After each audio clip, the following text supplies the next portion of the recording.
গোপন থেকে গোপন তথ্য আমি চাইনি বলতে। এই সমাজের অবস্থা দেখে আমিও এই সমস্ত কথা বলতে চাইনি। একমাত্র সাধু সন্তরা সবাই বলে যে স্ত্রীর ধর্ম হচ্ছে ঘরকে মানিয়ে নেওয়া, সাজিয়ে গুছিয়ে রাখা, বা স্বামীর মুখে তর্ক না করা, স্বামীর সেবা করা। কিন্তু এর কারণ কি, কেন বলা হয়েছে, কেনই বা ঘর থেকে লক্ষ্মী ছাড়া হয়ে যায়, তার কারণটা বলবো আপনাকে। যদি আপনি আপনার ঘরে নিজের স্বামীকে অপমান করলেন, তো মাতা লক্ষ্মী সেখানে থাকতে পারে না। কেন, মাতা লক্ষ্মী হচ্ছে ভগবানের হৃদয়ের মধ্যে অবস্থান করেন। এবারে আপনার স্বামী যদি ভগবান হয়, বাস্তবে তো ভগবানই, তো স্বামীর মনের ভিতরে থাকবে সবসময় লক্ষ্মী।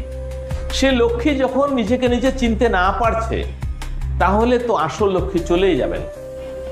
দ্বিতীয় হচ্ছে, আমরা অলক্ষ্মীকেও লক্ষ্মী বানিয়ে ঘরে নিয়ে আসি। সবাই লক্ষ্মীর কৃপা পেতে চান, সেই জন্যই লক্ষ্মী নিয়ে